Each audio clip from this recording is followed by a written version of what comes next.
যে স্বামী স্ত্রীরা ঝগড়া করে কথা বলা বন্ধ করে দেয় তাদের উপর দুইটি বিপদ নেমে আসে। যারা হাজবেন্ড এন্ড ওয়াইফ রয়েছেন আপনারা সকলেই এই বিষয়টা জানার চেষ্টা করবেন। মারাত্মক একটা বিষয়, যদি কেউ ঝগড়া করে কোনো স্বামী এবং স্ত্রী কথা বলা বন্ধ করে দেয়, এটার মাধ্যমে কিন্তু দুইটা বিপদ আপনার জীবনে নেমে আসে। আমরা অনেকেই এটা জানি না। এটা অন্যতম একটা জিনিস। আল্লাহর হাবিব সাল্লাল্লাহু আলাইহি ওয়াসাল্লামের দাম্পত্য জীবনটা আপনি দেখেন, বর্তমানে দাম্পত্য জীবনে এত কলহ, এত ভেজাল কেন? বর্তমান বাংলাদেশে দেখবেন বেশিরভাগ ডিভোর্সের কেস হচ্ছে এবং প্রতিদিন গড়ে অনেক মানুষ তারা ডিভোর্সের দিকে ধাবিত হচ্ছে, অনেক সংসার টিকতেছে না। এর অন্যতম কয়েকটা কারণ, তার মধ্যে একটা কারণ হচ্ছে রাসূল সাল্লাল্লাহু আলাইহি ওয়াসাল্লামের যে দাম্পত্য জীবনের আদর্শ, ওটা আমরা আমাদের জীবনে মানতে পারি নাই, যার কারণে এটা হয়। আল্লাহর হাবিবের জীবন দেখলেই বোঝা যায়। তার মধ্যে স্বামী স্ত্রী যখন কথা বলা বন্ধ করে দেয়, একটা মারাত্মক বিষয় এখানে ঘটে। মনে রাখবেন, দুষ্ট জিন বা ইবলিস শয়তানের অন্যতম একটা মিশন রয়েছে। প্রত্যেকের কিন্তু একটা মিশন থাকে। ইবলিস শয়তানের একটা মারাত্মক মিশন রয়েছে। ইবলিস শয়তান বান্দাদের দিয়ে, আল্লাহর গোলামদের দিয়ে যত অপরাধ করায়, কোন অপরাধে ইবলিস শয়তান এত খুশি হয় না, একটা অপরাধে সবচেয়ে বেশি খুশি হয়। বুখারীর হাদিস, আল্লাহর হাবিব সাল্লাল্লাহু আলাইহি ওয়াসাল্লাম জানিয়েছেন, ইবলিস শয়তান দুষ্ট জিন সমুদ্রের উপর নিজের আসনকে সমাসীন করেন। ওই জায়গায় সমাসীন করে যত দুষ্ট জিন রয়েছে, ইবলিস শয়তান রয়েছে, তাদের কাছে বায়োডাটা কালেক্ট করতে থাকেন। আজকে কে কোন অপরাধ করেছো? কোন দুষ্ট জিন, কোন শয়তান এসে বলে, আজকে আমি অমুক ব্যক্তিকে দিয়ে মিথ্যা কথা বলিয়েছি।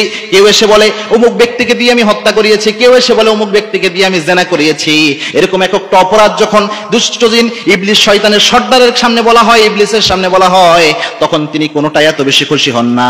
যে দুষ্ট জিন এসে বলে, আজকে স্বামী এবং স্ত্রীর ঝগড়া লাগাইয়া তাদের কথা বলা বন্ধ করিয়ে দিয়ে তাদেরকে আমি তালাক দেওয়ার ব্যবস্থা করেছি, তাদের সম্পর্কটা আমি নষ্ট করে দিয়েছি, তখন ইবলিস শয়তান সবচেয়ে বেশি খুশি হয়।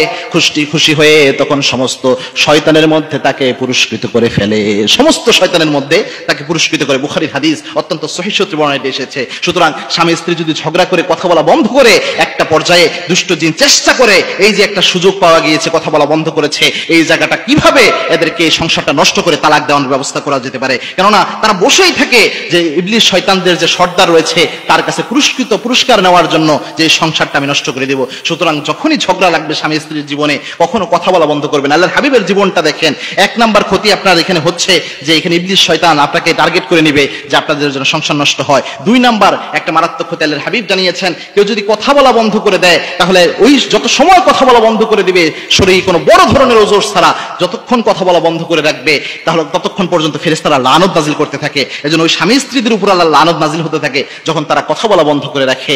আরেকটা বিষয় দেখেন, আল্লাহর হাবিব সাল্লাল্লাহু আলাইহি ওয়াসাল্লামের জীবন দেখেন। আল্লাহর হাবিব সাল্লাল্লাহু আলাইহি ওয়াসাল্লাম যখন সামান্য মন খারাপ করতেন, তার স্ত্রীরা পেরেশান হয়ে যেতেন কিভাবে আল্লাহর হাবিব সাল্লাল্লাহু আলাইহি ওয়াসাল্লামের রাগ ভাঙানো যায়।